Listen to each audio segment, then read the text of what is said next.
ايه ده؟ زياد؟ نغم انت رايحه فين؟ انا كنت خارجه. انت اللي جاي بدري ليه كده؟ انت ومتوتر ليه كده؟ بتقفل الباب ليه؟ هقول لك كل حاجه بس يلا نخش جوه. هو في ايه يا زياد؟ انت متوتر ليه كده؟ انت خبطت حد بالعربيه؟ خبطت حد ايه بس؟ تعال.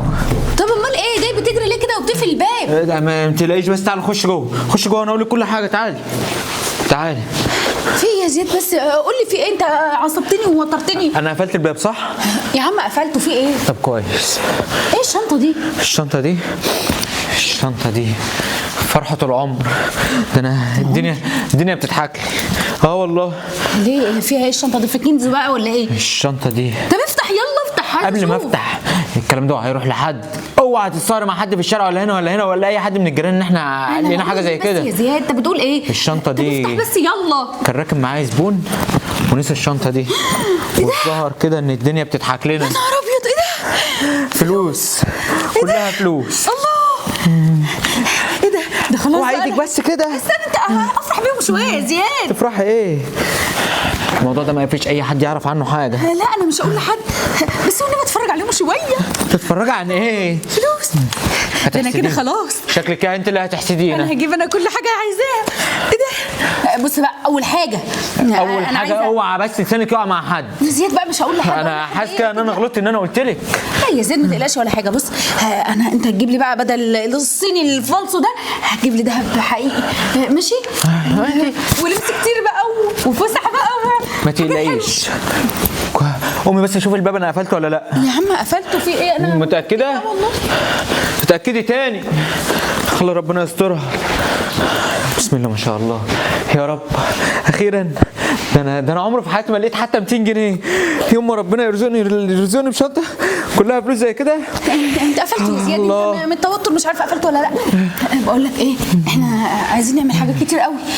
الفلوس دي فلوس ايه؟ وهتقول لحد عليها؟ ده انا اللي بقول لك اوعى لسانك يقع مع حد. لا انا هقول. يا رب يا مسهل. ايه ده؟ بس انا خايف من حاجه. هو صوتهم عالي كده ليه؟ نغم وزياد صوتهم عالي. ما بيتخانقوا ولا ايه؟ استر يا رب. كمان قافلين كذا تكه. وفي ايه؟ زياد احنا هنعمل بيها حاجات كتير قوي. هنعمل كل اللي احنا عايزينه. ايوه بالظبط. انا نفسي في حاجات كتير قوي من زمان. في ايه يا اولاد؟ انا سامعه صوتكم من بره. ايه يا ماما؟ لا ما فيش حاجه. ده في حاجات حلوه قوي. انت هتفرحي. في ايه يا ابني؟ انت عامله ايه؟ انت عامله ايه؟ كويسه؟ انا كويسه الحمد لله. يا رب دايما. في ايه يا زياد؟ انت مخبي على ماما ليه؟ ده هتفرح قوي. بصي يا ماما بصي. مالها الشنطه دي؟ بصي زياد. لا شنطه مليانه فلوس. ايه؟ ايوه. بصي ورق في ايه يا زياد؟ ورق هو انتوا ما بتتهدوا؟ بصي يا ماما احنا خلاص احنا هنعدي الفقر وربنا رزقنا بفلوس كتير قوي وهنعمل كل اللي احنا عايزينه. يعني خلاص ورثت بقى. يعني من ورايا ولا ايه؟ مش فاهمه. ورثنا ايه يا ماما؟ لا ما ورثناش. قلت لك انت اللي هتضيعينا. انا عارف ان انت سالك في حته زياده دايما كده. في يا زياد؟ يا ماما مش هتحب لنا الخير؟ اكيد هتحب لنا الخير وهتفرح معانا. في ايه؟ طب اهدوا بقى انتوا الاثنين. اهدوا بالراحه كده. احنا هادين اهو. بس هات بقى الشنطه كده. شنطه. ورقها ايوه يا زياد. الشنطه ماما هتفرح اكيد. هات يا حبيبي الشنطه. فيها ورق. ده هي بتضحك مش ما أنا عارفة. بتهزري صح؟ عارفه ان هي بتهزر. هات فيها الشنطه. ورق. هات الشنطه يا زياد. سيب الشنطه يا زياد. فيها ورق. لازم نسيبك اللي حته زياده اللي فيها دي عايزه اقطعها. هتفرح معانا ماما. تفرح. هتشوفي دلوقتي رد فعلها. ما انا عارف ان هي ما بتحبش الحاجات دي. اسمعي بقى الكلام اللي هنقوله. بسم الله الرحمن الرحيم. شفتي يا ماما فلوس كتير ازاي؟ يا نهار ابيض. اللهم صل على كامل النور. بص هقول لك على حاجه. الفلوس دي هقول لك بتاع ايه؟ ايوه بتاعت ايه؟ بصراحه كده واحد نسيها معايا في العربيه. ايوه ماما رزق وجنه الحمد لله. ربنا شفتي يعني نسيه معايا. يعني ما سرقتش ولا مديت ايدي حاجه وجات لي لحد عندي فخلاص بقى هاتيها بس. اوعى ايدك كده. يعني ايه واحد نساها معاك في العربيه؟ ايه يا ماما؟ وايه يعني؟ ده رزق وجنه. ايه المشكله؟ ده خير ربنا اداهولنا. ايه المشكله يعني؟ دي امانه. اسمع يا ابني. امانه. ما هي معايا. انا معايا يا ماما. امانه لو احنا اللي خدناها من حد. هي جات لنا لحد عندنا. بالظبط. ايوه. مشيت على رجليها وجات لك لغايه البيت. جت لحد الكرسي اللي انا قاعد عليه في العربيه وصاحبها نساها ومشي فخلاص بقت بتاعتي. نساها مش سابها لك. هو نساها يعني بتاعته يا ابني. يا حبيبي دي امك جمرة من النار. اهو اسمعي، انا كنت عارف رد فعلها. استنى بس هو يا ماما، هو يعني هيعرف مكانها منين ولا هيسال عليها فين؟ خلاص هي بقى. مين قالك ان حد يسيب شنطه زي دي وما يسالش عليها؟ ده زمانه يا عيني بيلف في الشوارع دلوقتي زي المجنون. يا ستي بيلف ايه ده؟ اكيد عنده وبعدين فلوس كتير. خلاص اللي معاه شنطه زي دي اكيد معاه فلوس كتير. يبقى اكيد معاه فلوس كتير زي ما أيوة بقول لك. بالظبط. اللي يعني يخليه ينسى ده مبلغ فايد زي منه يعني. ده انا التليفون بحط ايدي على جيبي 5000 مره في اليوم عشان ما انساهوش. عارفين يا اولاد اللي معاه شنطه زي دي وشايلها ورايح في وقت زي ده مكان ممكن يكون ايه؟ ممكن يكون لامم الفلوس دي رايح يلحق حد هيعمل عمليه، رايح يلحق بيت مثلا جراله حاجه، ربنا يشفيه، رايح يلحق هو ايه اللي انت بتقوله ده؟ مش انتوا بتقولوا راح مستشفى ولا راح اي مكان؟ ايوه الفلوس دي بتاعت مصيبه كبيره. هو ايه ده يا ماما؟ هو انت مش بتكرهي لنا الخير؟ كره ان احنا نطلع من الفقر والحوجه والقرف اللي احنا فيه ده؟ احنا ما صدقنا ان ربنا رزقنا بالفلوس دي. بصراحه مش هنرجعها طبعا. الفلوس دي حرام. حرام ايه؟ ايوه حرام. عندها حق، بتتكلم صح. الفلوس دي حرام لو احنا اللي سرقناها، احنا ما سرقناش حاجه من حد، هي جت لي حد عندنا. بس كده يا امي. زياد الجنيه اللي هتاكله يا ابني هيبقى جمره من نار. الجنيه اللي هتاكله هيتضاعف سيئاته. صدقوني يا اولاد، الجنيه الواحد بس ببركه ربنا وبحلاله بيكون اكتر من 10000 جنيه في الحرام. عشان خاطري، ما عشان خاطري انا سيبيني افرح بقى. بس يا ماما ايه؟ انت شكلك كده بقى ايه، غاويه فقر وغاويه قرف. احنا لا انا غاويه حلال مش غاويه فقر يا ابني. اسيبك تفرح ازاي بحاجه مش ملكك؟ مش ملكي، لا بقت ملكي. لا بقت خد الشنطه ودخلها جوه. يلا خليها جوه. كده كده هدخلها وانا أيوة هسيبها. يلا. وبعدين هقول لك على حاجه بصراحه كده، فلوسه جت لحد عندي وانا اللي هتعذب لوحدي، يعني ما حدش هيتعذب معايا وانا قابلها. انا امك وعليا النصيحه. انا واجب عليا النصيحه. نغم انا مش عارفه يا ماما، انت كرهنا الخير ولا ايه؟ يا نغم ما توزوش على الشر يا نغم. لا اللي بيحصل غلط. ما ينفعش ان انت تاكل حتى قرش واحد منها. غبائك زياد، برافو عليك ان انت خدت الشنطه. برافو عليا. برافو عليا. انا مش عارف اقول لك ايه. ام لسانك اللي في حته زياده ده مش عارفه تسكتي. يعني انا لسه بقول لك ما تقوليش لحد وما تتكلميش مع حد. انا عارف امي وعارف دماغها. انا ما اعرفش يا زياد بقى، وانا كنت عارفه امك ان هي دماغها بايظه كده، ولا هتكره لنا الخير، ولا مش عايزانا نبقى كويسين. امي ما بتحبش الحاجات دي، ما بتحبش اي حاجه ولا تلاقي فلوس وما تديهاش لصاحبها، ولا اي حاجه تلاقيها بره دي بتاعت صاحبها ولازم ترجع. انا عارف دماغها، ده هي اللي مربياني. بقول لك ايه، انت ما بقتش صغير عادي يعني، ما تسمعش كلامها. احنا نعمل اللي احنا عايزينه. وهي مالهاش دعوه بقى، ما تدخلش فينا. وانت تروحي تتكلمي معاها ليه؟ بتتكلمي معاها ليه؟ انا نفسي اعرف. ما انا ما اعرفش ان دماغها كده يا زياد بقى. يا ماما شوف احنا لقينا. حرام عليك. انا كنت فاكراها هتفرح لنا يا زياد وهترضى يعني عادي. طب وبعدين بقى هعمل معاها ايه؟ احنا فرحنا. انا ما اعرفش انها هتعمل كده. واديها عملت. قولي لي بقى رد عليها ازاي؟ امي مش هتسكت الا لما تقول لي رجعها لاصحابها، وما لقيتهاش لاصحابها طلعها لله. وانا عارف هي هتقول ايه. بقول لك انت مش صغير، وخلي صوتك من دماغك. مش لازم تسمع لها يا عم. والله ايوه ما تسمعلهاش. هو انت لسه عيل صغير هتسمع كلامها؟ ده هتخرب الدنيا. هو انا مش قلت اسمعني بقى مره، وانا مش قلت لك 100 مره المفتاح ده ما ينفعش يبقى مع امك؟ ازاي يعني؟ شفت بقى انت اللي عملت فينا ده كله. لا بقول لك ايه، بتلوم عليا انا؟ مش الحاجه دي اللي هتوقع ما بيني وبين امي. وبعدين يعني المفتاح طول عمره معاها، واحنا ما عملناش حساب حاجه زي كده. زياد حته المفتاح مع امك دي انا اصلا ما كنتش بلعيها، وحاسه ان انا ما عنديش خصوصيه كده ولا في شقتي براحتي، واي وقت ممكن تدخل عليا. ما كانش ينفع اللي انت بتعمله. الفلوس اول ما ظهرت بدات كده تظهري وامك ومش عارف ايه والكلام ده كله. طب قولي لي بقى يا نصحى، احنا كده هنعمل ايه؟ اخترعي لي بقى حل. انا دلوقتي مش عارف هعمل ايه. خلاص يا عم انا عندي الحل. اصبر بس. حل؟ اسمعني. حل ايه؟ بص، انت تاخد الشنطه، احنا ناخد اللي فيها كله مش هنسيب حاجه. وتاخدها وهي مش هتفتحها طبعا. هتقول لها ده الراجل اتصل عليا ولا عارف يوصل لي من اي طريق، وانا هاخدها وارجعها له. خلاص يا امي، ومش هناخدها، احنا مش هنقبلها. بتتفقوا على ايه؟ ما بنتفقش. ده بتقول لي صاحبها رن عليا دلوقتي وانا داخل. صح يا نغم؟ ادي بقى اللي انا بقول عليه، مفيش خصوصيه في بيت. انت يا حماتي ما ينفعش تدخلي على نغم كده. نغم بجد؟ اسكتي. مش صاحب الشنطه رن عليا دلوقتي. طب وريني الرقم. هوريهولك. مش لازم يا امي، هو رن عليا وقال لي هاتها وانا هروح اوديها له. بص يا حبيبي اسمعني يا ابني، إذا كنت بتدخل في حياتك فأنا خايفة عليك من عقاب الآخرة. يا ابني أنت عارف العقاب في الدنيا ما يجيش 1% بس من غضب ربنا وإنك تتحط في النار. عشان خاطري يا ابني يا أمي الفلوس دي مش هتعرف ترجعها في الآخرة. ما أنا راح أرجعها أهو. بقول لك صاحبها رن عليا وأنا هروح أودي الشنطة لصاحبها. طب أنا هاجي معاك. لا معلش خليك هنا في البيت، والشنطه انا اوعدك ان هي هتروح لاصحابها. انا عايزه اتمشى. بوعدك. هو في إيه يا ماما؟ هو انت مش واثقه في ابنك؟ في ايه؟ لا واثقه فيه، بس مش واثقه في الشيطان. الشيطان إيه؟ لا هو خلاص هو اقتنع ان هو ما ينفعش ياخدها. صح.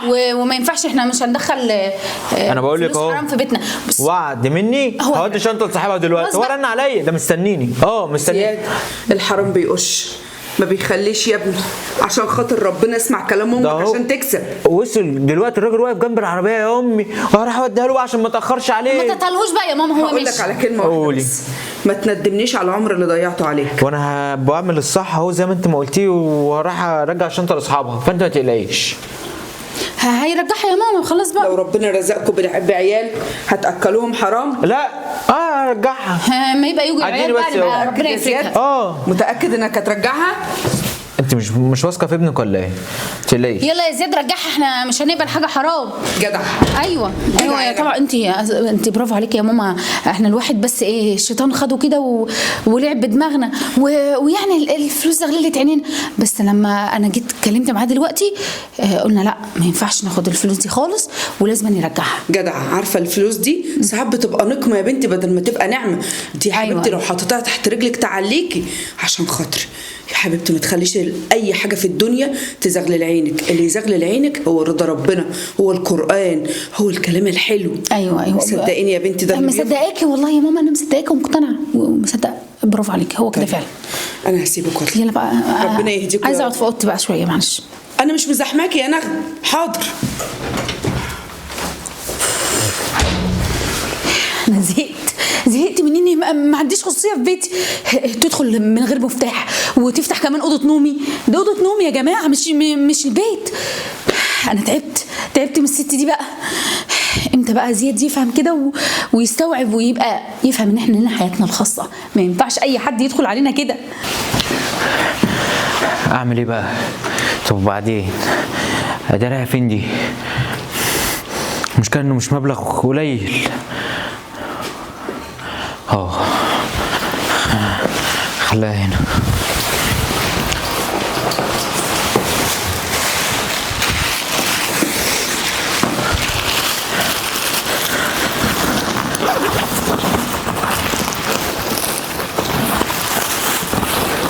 شيلهم هنا.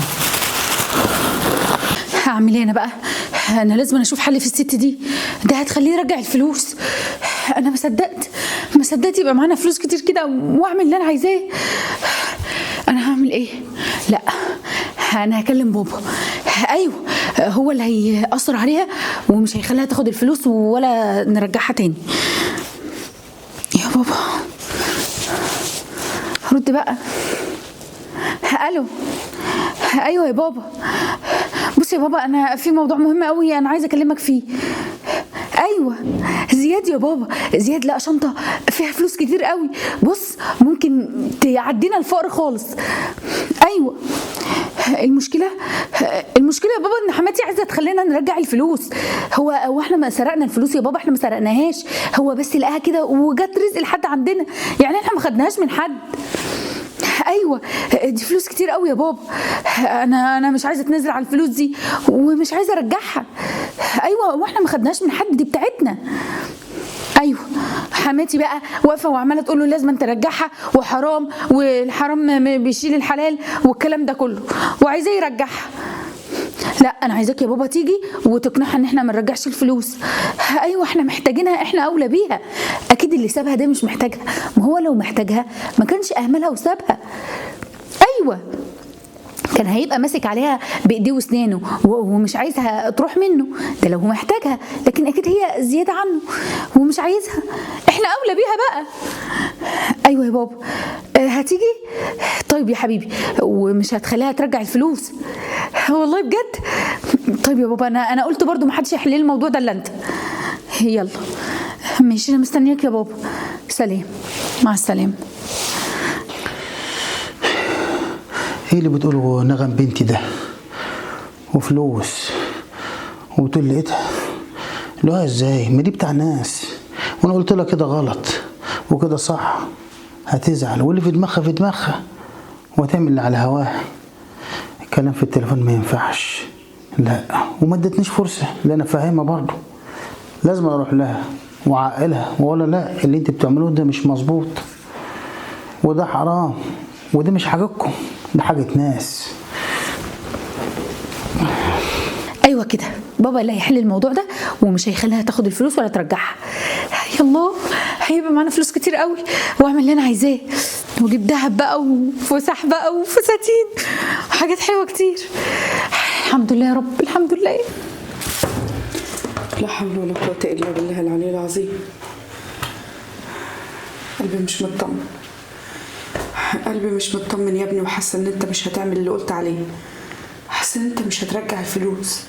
الفرحة اللي في عينك واللمعة اللي في عينك انت ومراتك وبتزغلل على الفلوس، بتقول ان انت يستحيل تتنازل عنها بسهولة، يستحيل تلحق تفكر كده وتقول انا هرجعها لاصحابها، خصوصا ان انت ما وريتنيش الرقم الراجل اللي رن عليك، ما رضيتش توريه التليفون وقفلته. يا ترى يا ابني، يا ترى هتعمل ايه؟ يا ترى ايه اللي انت بتفكر فيه؟ يا رب، يا رب نجيه، ما تسيبوش للشيطان يا رب، وقف معاه. انت عالم بيه يا رب، عالم باللي انا فيه، انا ما طلعتش بالدنيا غير بيه هو بس يا رب اللي معايا وليا. خليهولي واهدهولي، اهديه يا رب. انت عالم، انت عالم بالشيطان شاطر قد ايه، وبيفضل يوسوس في ودن البني ادم وفي عقله. يا رب نور قلبه ونور بصيرته ويرجعها فعلا لصاحبها. الله اعلم، الله اعلم صاحبها دوت كان محتاجها في ايه، وكان مستعجل ولا سابها فعلا بقصد. يا رب استرها يا رب، اغنينا بالحلال يا رب. اما اشوف بقى زياد وصل لحد فين ولا عمل ايه. الو، ايوه يا زياد، عملت ايه؟ وصلت لحد فين؟ شلت الفلوس فين؟ ايه؟ تحت الكنبه؟ يخرب بيتك. طب امك ممكن تشوفها وهي بتروق الكنبه. انا هطلع بسرعه اشيلها. ده انت دماغك بايظه والله العظيم. يلا سلام. يا نهار ابيض، حطها تحت الكنبه. حطيتها فين ده؟ حد يحط شنطه تحت الكنبه؟ ده مش عارفه دماغه دي فيها ايه. راح فين؟ راحت فين؟ ايوه اهي، خدها بقى. ايوه بالظبط، هي دي. هاخدها وخبيها في الدولاب. اكيد هي يعني مش هتفتح دولابنا كمان. هي ممكن تدخل الاوضه بس مش هتفتح الدولاب. يلا انا هخبيها بسرعه.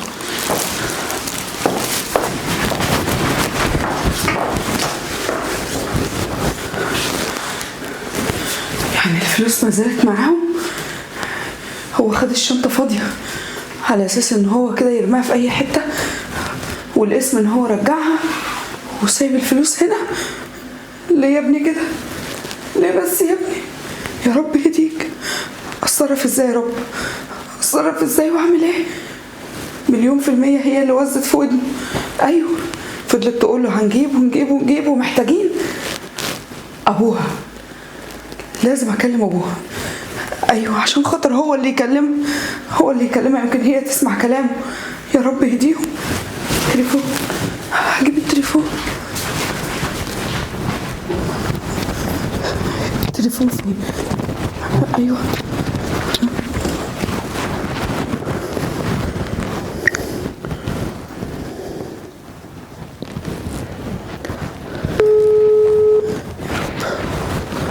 يا رب رد. أنا يا حاج. ايوه يا حاج سيد، لو سمحت كنت عايزاك في موضوع ضروري. حاضر عينيا، انا كده جاي. بجد؟ طيب بالله عليك تعالى بسرعه عشان الموضوع ضروري جدا بسبب بنتك. ماشي، ما هي كلمتني وانا جاي عشان كده. كلمتك؟ انا دخل قدام الباب اهو. خلاص يعني وصلت على الباب. انت هنا على الباب؟ اقفلي بقى عشان انا هدخل. طب يلا. اضرب الجرس، افتحي بس الباب. تعالى يا حاج زيد، تعالى. ينفع اللي حصل ده؟ على الفلوس يعني؟ انت عرفت اهو. ايوه طبعا، فبنت قالت لي. طب كويس قوي ان انت عارف الموضوع ده. يعجبك الكلام ده؟ ناكل فلوس حرام؟ ما ينفعش، بس نشوف الموضوع ماشي ازاي. ما ماشي ولا قاعد، ده ما فيهوش كلام خالص. الفلوس لازم ترجع لاصحابها. عملوا خطه وضحكوا عليا وقالوا ان هم ايه، هياخدوا الفلوس يرجعوها. الراجل قال ايه، اتصل عليه وقال له تعالى هات لي الفلوس، وهتاري ابني واخد الشنطه فاضيه وعين الفلوس هنا في كيسي. وانت شفتيه يعني؟ اه طبعا شفت بنتك وهي بتدخلها جوه. ايه الموضوع ده؟ يا حاج سيد بالله عليك وعيها ان الجنيه الحرام بيقش ملايين. ابوس ايدك ده هيخرب البيت. طبعا اكيد، والواحد ما ياخدش حاجه مش بتاعته. ايوه كده، احسن حاجه ان احنا ما ناخدش اللي مش بتاعنا. احنا سالكين بالحلال لما هنسلك بالحرام. على رايك صح كده. الناس ماشيه بالعافيه. توهوني معلش انا اسف، بتكلم على الباب. تعالى يا اخويا تعالى اتفضل. انت بقى كلمها وقول لها ووعيها. بص يا اخويا انا هدخل اندهها لك دلوقتي ماشي؟ بالله عليك كلمها انت كده بالراحه وبهدوء كده وفهمها الصح من الغلط. خلاص يا حاجه وفاء، اندهي لي بس عليها مالكيش دعوه انت بالباقي. حاضر، هي اكيد هتسمع منك انت، ما هم مش سامعين مني اي كلمه خالص. سيبها على الله. حاضر ونعم بالله. يا نغم الله. ايوه يا ماما، ايوه انا جايه اهو. كلم ابوك. حاضر. هو بابا جه؟ طيب. بابا جه. طيب حاضر، انا جايه ورا حضرتك. بابا ازيك؟ اهلا وسهلا. الحمد لله على السلامه. عامله ايه يا نغم؟ الحمد لله، انت عامل ايه؟ الحمد لله بخير. هو في ايه يا ماما؟ ايه يا بنتي؟ اتكلم يا حاج. هتكلم اهو واصبري. ايه هتعملي ايه في موضوع الفلوس يا بنتي؟ فلوس ايه؟ ما خلاص الموضوع ما خلص، ما احنا رجعناها خلاص. رجعتها لمين؟ ايوه مش زياد قالك هيرجعها يا ماما، في ايه؟ انت كدابه على فكره. الفلوس بتاعنا في كيسه سودا وانا شفتك بعيني وانت بتفتحيها هنا ودخلتي عندها جوه. في ايه يا نغم، انت بتكدبي ولا ايه؟ لا انا مش بكدب يا بابا بقى، ما هو هي عملت كده. انا خدنا الفلوس. ما هو انت مش فاهمه، انت مستخسره فينا الخير ليه؟ مش مستخسره، ده حرام حرام يا بنتي، فلوس حرام. هي يا حماتي حرام ده لو احنا اللي رحنا خدناها منه ولا سرقناها منه، هي اللي جت لنا لحد عندنا. مفيش فايده. ما تقول لها بقى يا بابا. هي بتتكلم جد. هي ما سرقتش حد، وطبعا ما حدش دخل بيت حد وخد الفلوس ديت، وبعدين يعني رزقه جالهم. نعم. هو ايه اللي انت بتقوله ده؟ بقى انت اللي المفروض توعاه على الحلال والحرام يا راجل يا كبير، تقوم انت اللي تمشي على هواها وانا اقول هي طالعه لمين؟ ايوه يبقى انت كده فعلا اللي وزيتي ابني. ما انت تربيه واحد زي ده. مالها التربيه؟ في يا ماما انت هتغلطي بابا ولا ايه؟ لا ما ينفعش تتكلمي كده على فكره.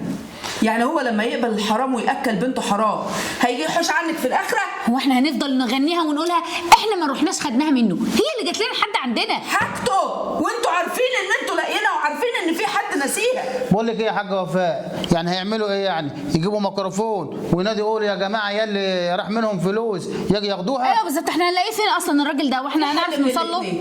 في حل من الاثنين اقول لكم عليه، يا اما تتسلم الشنطه بحالها والراجل يبقى يروح يسال في الاسم، واما حاجه تانية يشوف المكان اللي هو نزل فيه الراجل ويروحوا يسال عليه هناك. 100% الراجل يعني هيقعد يلف حوالين نفسه. لا احنا اللي هنقعد نلف عليه بقى كده وندور عليه عشان نديله فلوسه اللي هو اهملها وسابها. هو سابها واهملها يبقى مش محتاجها. ما تعلميش بيه، ما تعلميش باللي هو فيه يا بنتي. ما فيش حد يسيب شنطه دي بسهوله صدقيني يا حماتي. انا ما صدقنا لقينا الفلوس دي عشان نطلع من الفقر اللي احنا فيه ده ونعدل حياتنا ونعيش بقى زي البني ادمين. كلامها مظبوط، وانت تكره ابنك اللي يبقى مبسوط. انا مش فاهمه انتوا كرهنا الخير ليه؟ هو انتوا ليه ماسكين فقر فقر فقر فقر؟ مين قال لكم ان احنا فقر؟ احنا الحمد لله مستورين، بناكلها بالحلال وبننام واحنا مرتاحين وضميرنا مرتاح. والله بقى انت حد حابب الفقر وعايزه تعيشي فيه براحتك، لكن احنا مش عايزين كده، احنا عايزين نطلع منه. تطلعي منه بايه؟ بايه يا بنتي؟ بسلالم من هوا؟ باي طريقه بقى هنطلع وخلاص. لا اله الا الله. ربنا شايفكم يا بنتي. انا اول مره اشوف كده. المفروض تبقى انت فرحانه لابنك. فرحانه يعني ايه؟ رزقه جاله، المشكله في كده يعني. وبعدين انت تعرفي هي اصلا بتاع مين ولا بتاع مين؟ اهي رزق يا ست وجاله عشان حتى يغير من حاله كده. ولا ايوه يا بابا قول لها بقى. ما تقول لها يا بابا، ما انا قايله لك ايه يا بابا، انا جايبك عشان تقول لها. هو انت بتطبل لايه؟ طبل؟ انا مش مصدقاك والله، ما انا مصدقاك. هو انا يعني عاجبني العيشه بتاع بنتي كده؟ مالها عيشه بنتك؟ مستوره والحمد لله. لله، ما بتمشيش تشحت في الشوارع. ناس كتير بتشيل على راسها وتمشي مشاوير كبيره عشان تروح تبيع ولا تشقى ولا تمسح جزم، واللي بتعمل اي حاجه بتشتغل في مصنع، اللي بتروح تستمسح بيوت سلالم. بنتك مستوره في بيتها ومتستته. هو انت بتقولي ايه وبتقارنيني حاجة بمين؟ يعني. انت بتقارنيني بمين؟ ايه ده؟ حماية عامل ايه؟ ازيك يا زياد يا ابني؟ نورتنا والله. بقول لك يا امي، الفلوس رجعتها لصاحبها واتشكرني وكان عايز يديني كمان حلاوتي وكده، وانا قلت له لا، الحاجه دي مش هقبلها وما ينفعش، وبعدين دي حاجتك ومهما كان ما ينفعش اخد منها اي حاجه، دي حقك انت وانت نسيته معايا فانا اديته له. ايه رايك؟ انا ما قبلتش والراجل مبسوط وسمعت كلامك زي ما انت ما قلت بالظبط. الحمد لله. زياد ادي اول الحرام، حرام. ادي اول الحرام يا خلاص حبيبي. يا زياد خلاص. حاج زياد ولا حاج ولا نصيبك. امك ادي عارفه اول كل حاجه. الحرام يبقى الكذب. كدب كدب ايه في ان انا رجعته؟ انت بتكذب وعينك في عيني؟ هي دي تربيتي؟ هو ده اللي انا تعبت عليه وشقيت عليه عشان يبقى راجل؟ هو في ايه؟ مش كنت تعال. خارج قدامك بالشنطه؟ بس فاضيه يا قلبهم. خلاص يا زياد امك عارفه كل حاجه. انت عين الفلوس في شنطه سودا ومراتك خدتها عليها جوه. ايه رايك يا حاج؟ بتختم امك على قفاها. بص يا حاج، ما هو انت لو عارف تربي ما كانتش دي والزدات. بس انا مش هجيب اللوم عليها، انا هجيب اللوم عليك وعليا. انا كمان ما عرفتش اربي. عندي ابن بسم الله ما شاء الله بقى بيستحمل بص الحرام. بقى يا امي، الفلوس دي وحقه جه لحد عندنا، وبصراحه كده رزقي، انا مش هروح ارجعه لاصحابي يعني. انا خدتك على قد عقلك وقلت اروح ارجعه، بس بصراحه كده انا مش مرجع فلوس. ايوه وبعدين انت بتتكلمي، هو مش عيل صغير على فكره، هو راجل كبير وله مخ وعقل وبيفكر، مش انت اللي هتمشيه يعني. هي وصلت لان خدتك على قد عقلك؟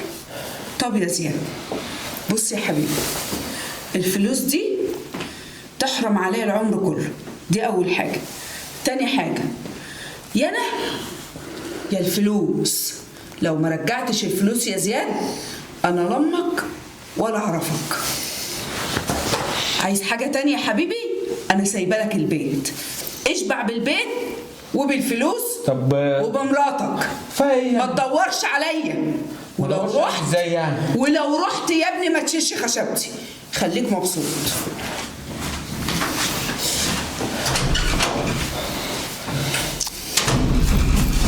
وبعدين معلش يا زيد، هي بس تلاقيها زعلانه بس شويه كده وهترجع تاني يعني. يا نغم يا بنتي عديني بس كده، امشي انا راخ، دماغي صدعت من الكلام. ليه يا بابا؟ اقعد طيب شويه، ما انت ما شربتش حاجه. اقعدوا بقى بروحكم وظبطوا دنياكم بقى، ماشي؟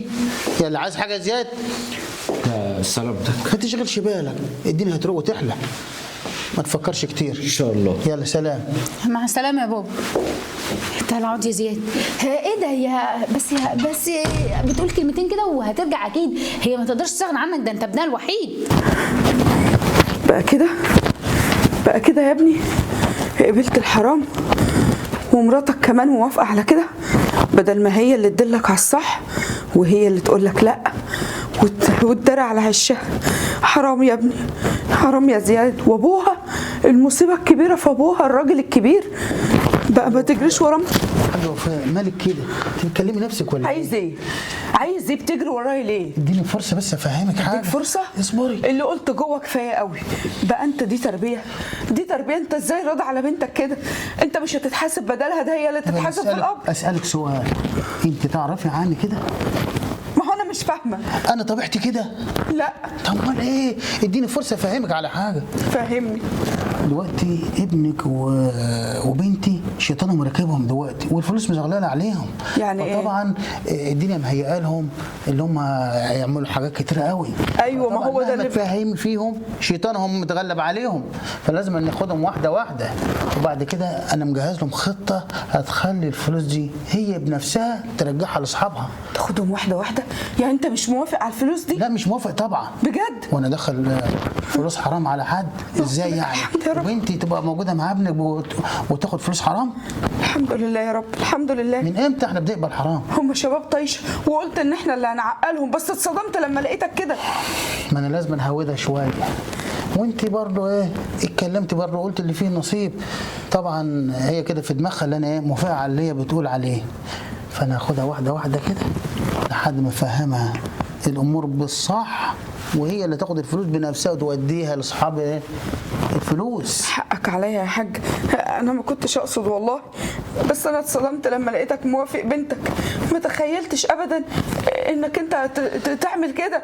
وانا عملت كده عشان انت تتكلمي لي بالطريقه دي، عشان هم يقتنعوا ان انا موافق مع اللي هم بيعملوه. طب بص يا حاج، انا هروح البيت القديم هقعد فيه لحد ما ربنا يهديهم. لو ربنا هداهم ورجعوا الفلوس بس بجد المره دي يبقوا يقولي، غير كده انا مش هقدر ادخل لهم بيت. تمام، يبقى هم ساعتها هيجوا لك هم بنفسهم ويتاسفوا لك ويقول لك اللي احنا عملناه غلط. يا رب يا رب اللي انت بتفكر فيه يطلع صح وخطتك تمشي صح ان شاء الله. اللي انا هعمله هو اللي هيطلع صح. كتر خيرك يا حاج، كتر الف خيرك. وربنا يهديهم وادعي لهم بالهدى. يا رب يا رب يهديهم يا رب، واعمي عينهم عن الحرام وارزقهم بالحلال يا رب، ارزقهم بالحلال يا رب. ربنا يهديكم يا اولادي. عارف يا زياد، انا نفسي اجيب دهب كتير كده ولبس حلو، وكمان انت زياد، يا زياد ايه يا نغم؟ ايه انا عماله برغي مع نفسي وانت مش هنا خالص، انت سرحان لي كده. سرحان في امي بصراحه كده، ملهاش حد غيري، واكيد دلوقتي مش هتلاقي مكان تروح. ما هي زياد عشان هي ملهاش حد غيرك هترجع لك، هتروح فين يعني؟ ترجع لي ايه بس؟ انا عارفها دماغها ناشفه وعمرها ما ترجع، عشان عمرها ما بتحب الحرام وما بتحبش الحاجات دي. يا بس يا زياد، هي لما هتعقل كده وتشوفك بقيت كويس والفلوس مخليك مبسوط اكيد هتفهم وهترجع. لا لا لا، مستحيل ترجع. هي زمانها راحت البيت القديم، وانا عارفها بتوه في شبر ميه. ما انت عارفه بقى ساعه ما بيجيبها النوم بتاع السكر دي بتتعب جامد وما بتعرفش تعمل حاجه. يا زياد بعد الشر عليها، انت ليه بتقدر البلاء قبل وقوعه كده؟ هي اكيد ان شاء الله هتبقى كويسه وهترجع هنا تاني، مش هتقدر تستحمل تقعد لوحدها، فاكيد هي بتحبك ومش هتقدر تستغنى عنك وهتيجي على طول. لا لا، انا لازم اروح لها. يا زياد هتروح فين بس دلوقتي؟ اصبر بس. يا نهار ابيض، انا خايفه يروح وتأثر عليه ولا تخليه يرجع الفلوس تاني. لا يرجع الفلوس تاني ازاي؟ والحاجات اللي انا عماله بحلم بيها دي وكل الحاجات اللي انا نفسي اعملها، لا. طب انا هعمل ايه بس؟ ايوه، انا اخد الفلوس واوديها لبابا، وساعة بقى لما تأثر عليه وتقول له روح رجع الفلوس هيجي ومش هيلاقيها وخلاص. ايوه انا هعمل كده، هاخد الفلوس واوديها لبابا. وبعدين في الموضوع ده نغم بنتي الفلوس سيطرت عليها هي وجوزها، والحاجة وفاء مش زعلانة. طب انا احلها ازاي دي؟ لازم الخطة اللي انا هعملها دي ما تخرش المية، ولازم نغم بنتي تجيب الفلوس بنفسها وترجعها لاصحابها. ربنا يهديك يا نغم يا بنتي. نغم بنتي بترن اهو، اشوف في ايه. الو. ايوه يا نغم يا بنتي. ايوه يا بابا، بقول لك ايه؟ انا هاخد الفلوس واجيبها لي. هتجيبها لي ليه؟ علشان زياد راح لامه وانا خايفه تسيطر عليه وتخليه يرجع الفلوس. انا هاخدها واجيبها عندك عشان حتى لو قالت له اقنعته انه يرجعها يجي ما يلاقيهاش، وانت بقى تتصرف وتقنعه ما يرجعهاش. ماشي يا نغم يا بنتي، هاتيها وتعالي.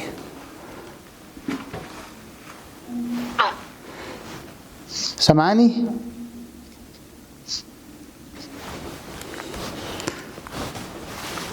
لما تيجي بقى نعرف نتكلم معاها بالعقل.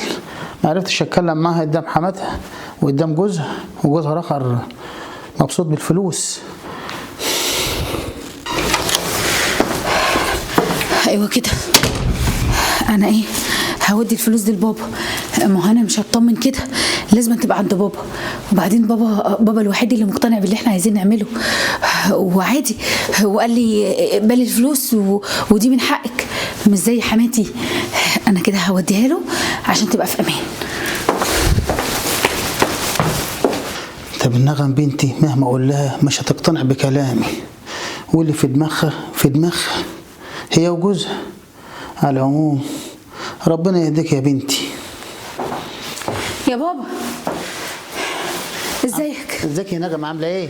انا بص، انا جبت لك الفلوس اهي علشان زياد لو جه وعايز ياخدها ما يلاقيهاش بقى، وانت هي تبقى امان عندك عشان ما يرجعهاش تاني. طيب خلاص ماشي، هي في امان اهي عندي. ايوه يا بابا، مش انت مقتنع ان احنا ما ينفعش نرجعها واحنا اولى بيها؟ طبعا، وانت سرقتيها؟ ايوه طبعا، هي اللي جات لنا حد عندنا. ده حقك وده رزقك ورزق أيوة جوزك. بالظبط. وبعدين حماتك زعلانه قوي وكلام من ده رزق وربنا بعتهولك يعني. انت اصلا يا بابا على طول نكديه كده، وانا ما بحبش طريقتها ولا اسلوبها اصلا. معلش وهي بتتدخل اصلا في حياتنا، ما لهاش هي دعوه اصلا. هي مش مقتنعه، بس هي لما تعرف اللي انتوا في عز وهنا وكده هتقتنع اللي انتوا على صح يعني. والله انا قلت كده لزياد، هو زعلان وسرحان ومتوتر عشان امه مش موجوده.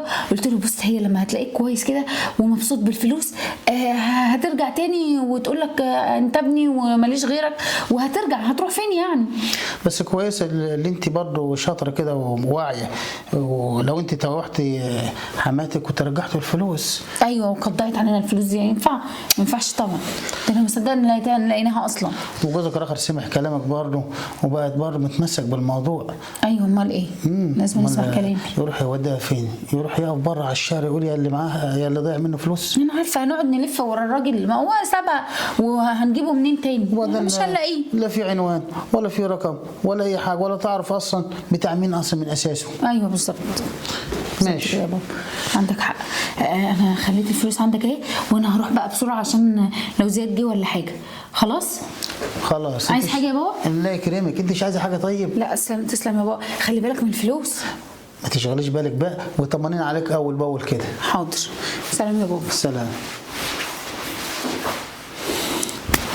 كده لازم انفذ الخطه اللي انا عايزها بالظبط. ماشي.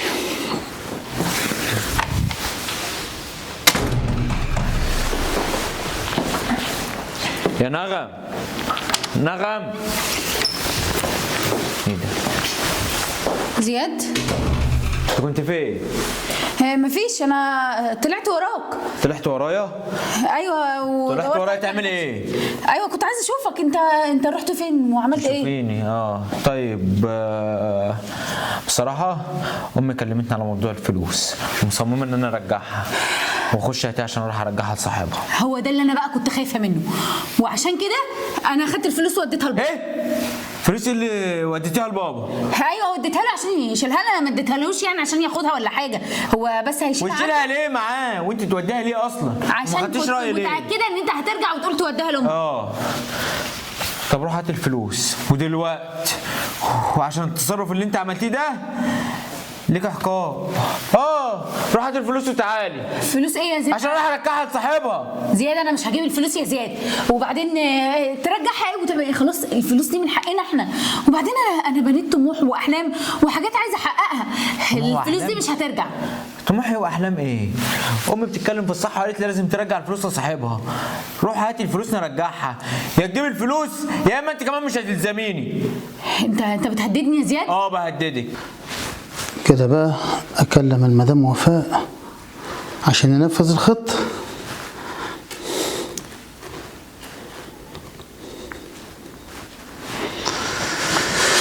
السلام عليكم.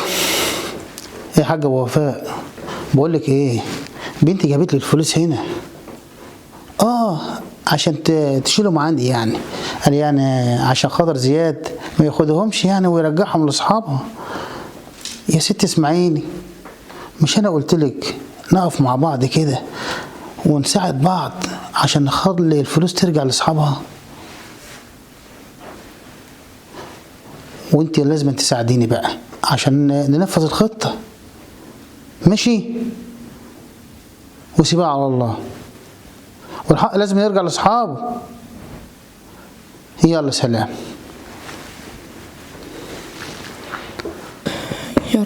يا رب عدي على خير. حاج سيد بيرن،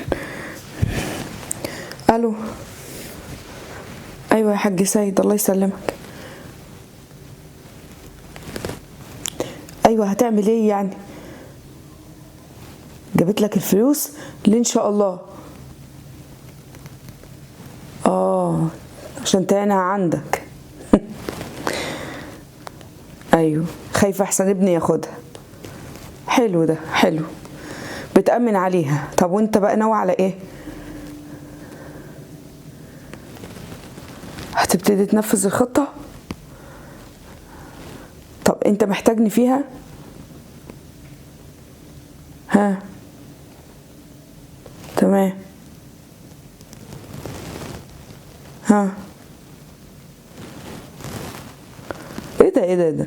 لا طبعا مش هيصدقوا الكلام ده. اذا كنت انا نفسي ما اقتنعتش يا حاج. معقولة؟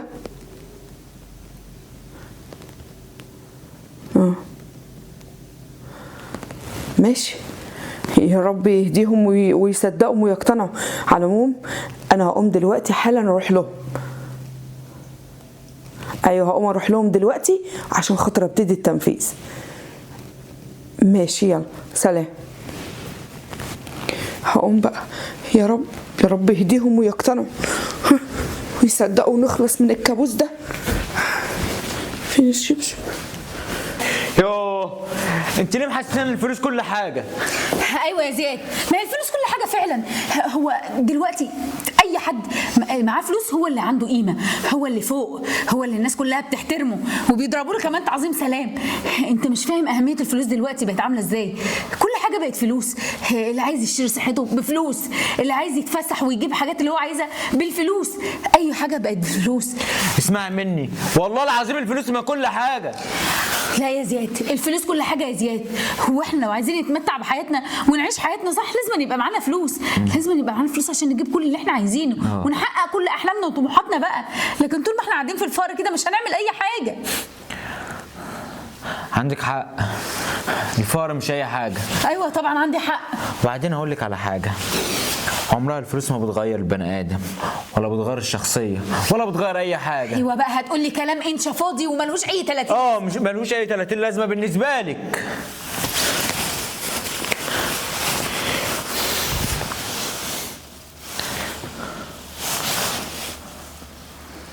الو، ثواني. في ايه يا زياد؟ الو. ايوه يا زياد يا ابني، لو نغم جنبك ابعد عنها شويه. تمام كده. بص يا حبيبي، اسمعني كويس ونفذ اللي هقوله لك بالحرف. تمام ماشي. تمام. لا تمام خلاص. طيب خلاص ماشي. سلام. زياد هو في ايه؟ ايه بعدت بعيد كده وبتتكلم في التليفون؟ في حاجه ولا ايه؟ مفيش يا نغم، شويه مشاكل كده. مشاكل ايه؟ وبعدين هو يعني سر عليا؟ ما تقولي في ايه يا زياد؟ مفيش، بقول لك شويه مشاكل عادي يعني. عادي ايه بس بتاع ايه؟ في ايه؟ ايه يا امي؟ نغم انت فين؟ بص في ايه؟ الحقي يا نغم، ابوك يا بنتي. انا كنت بكلمه في التليفون، ماله؟ عشان ادعو على ودانه. انت بتقولي ايه يا ابويا؟ ماله ابويا؟ في ايه؟ كنت بكلمه في التليفون عشان ادعو على ودانه عشان خاطر يعني يجي لك ويعقلك وكده. طب وايه اللي حصل يعني؟ سمعت صريخ في التليفون، فرحت هناك بسرعه، لقيت ناس كتير قوي ملمومه قدام البيت، فبسال في ايه، قالوا لي ان في حراميه نطوا على البيت بابا ماله؟ الله يرحمه. انت بتقولي ايه؟ انت والفلوس راحت فين؟ فلوسي. لا انت بتكذبي. اهدي بس يا نغم. طب اهدي بس يا بنتي. ايه الفلوس اللي هي راحت شالتها عندي؟ فلوس ايه؟ بابا يا زياد،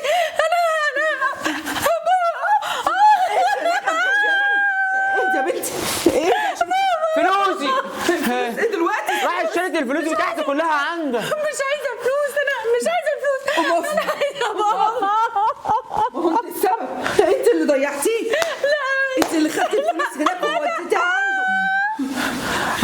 مش مهم كل ده، المهم عندي الفلوس. الفلوس راحت شريتها هناك. قوم اقف. لا شافتك وانت بتكذب عليا. لا فلوس ايه؟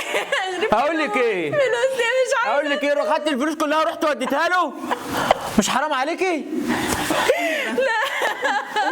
قوم اقفي. لا مش قوم اقفي. دلوقتي بتعيطي ما ياما نصحتك وقلت لك الفلوس دي مش نافعه. الفلوس دي يا بنت هتدخل بالخراب. لا مش هو عايزه. ابوك هو اللي دفع الثمن. بابا لا. طب تقدري تقولي لي دلوقتي؟ هسألك سؤال واحد. سؤال ايه يا اما؟ استنى يا ابني. الفلوس كلها راحت شريتها عند ابوها. فلوس ايه اللي انت زعلانه عشانها؟ بابا خلاص روح. لو رجع بك الزمن يا نغم واتحطيتي في نفس الموقف هتختاري برضو الفلوس زي ما اخترتيها؟ لا مش عايزه فلوس، مش عايزه حاجه. ازاي وانت كنت بتقولي الفلوس كل انا حاجه؟ عايزه بابا. تعالى.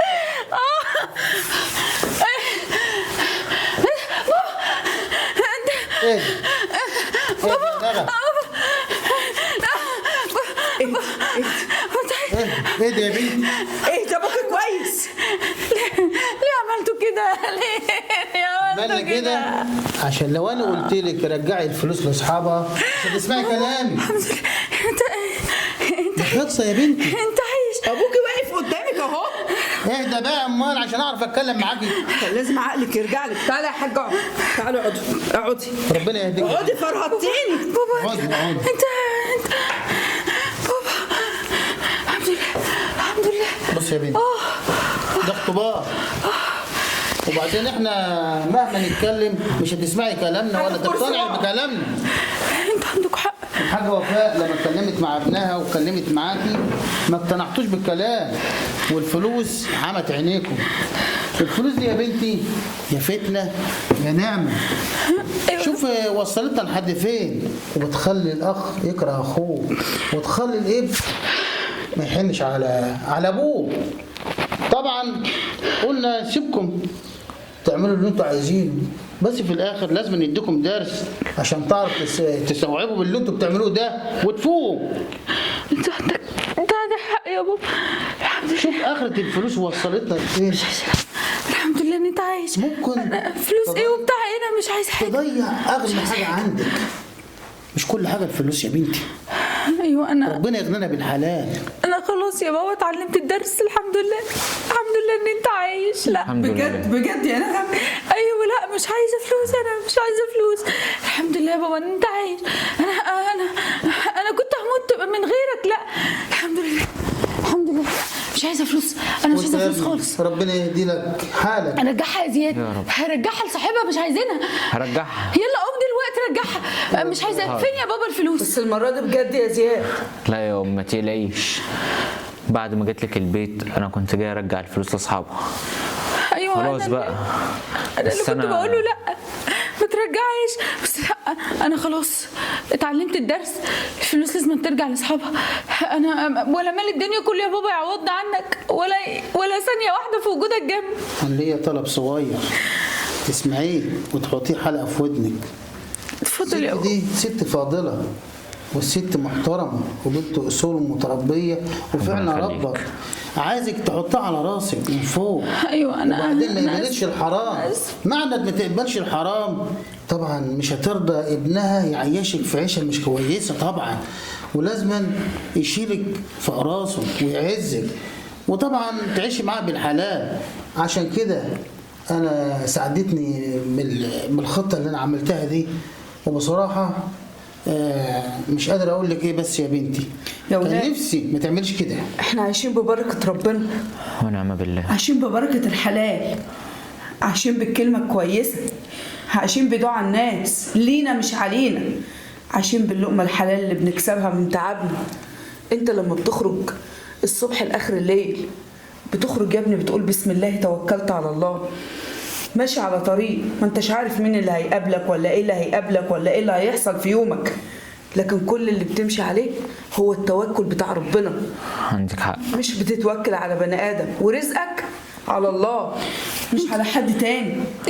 انت كنت صحيح. انت كنت صح يا حماتي. كانت غلطة يا أمي، مش هتتكرر تاني. انا اسفه والله بجد، انا مش هعمل كده تاني، واكيد انا خلاص اتعلمت الدرس، انت انا هعملك احسن معامله وهشيلك فوق راسي، ويا رب دعواتك دي تقعد لي يا رب. يا بنتي انت مش مرات ابني بس، انت بنتي كمان، لازم اراعي فيكي ربنا. ايوه بالظبط، انا ربنا حرمني من امي، وبعد كده هعتبرك انت امي وتعوضيني عنها. ربنا يهديكم الحال. انت عارفة اكتر حاجة بسطاني ايه؟ ايه يا حبيبي؟ اني عرفت ان الفلوس مش كل حاجة، وعمرها ما بتغير الانسان ولا بتغير المبادئ. الفلوس دي ورقة عملة بنتعامل بيها، الحمد لله. عمرها ما بتشتري حد. ايوه صح، انا خلاص اتعلمت الدرس والله، وحسيت باللي انتوا بتقولوه، عشان خلاص عايزين نعرف الناس او الشباب الصغير ان فعلا الفلوس مش كل حاجة. مش معنى ان حد بيكسب 10 جنيه يعني اللي بيكسب جنيه فقير واللي بيكسب 10 جنيه غني. لو في حاجة تانية برضه مهمة، أنا ممكن مبقاش معايا فلوس بس سعيد في حياتي ومبسوط، أكني أملك الدنيا بما فيها، مش كل حاجة الفلوس. ايوه بالظبط. انا عايزه اقول لكم ان ده درس ورساله لكل الناس، كل الشباب. الفلوس مش كل حاجه، ثانيه واحده بس في حضن ابوك وامك واهلك بالدنيا كلها. ومهما كان شغلك قليل ارضى باللي كاتبه لك ربنا. مش مهم انت بتكسب كام في يومك، المهم ان انت جايبه بعرقك وجبينك، ومن عند ربنا ارضى بقليلك.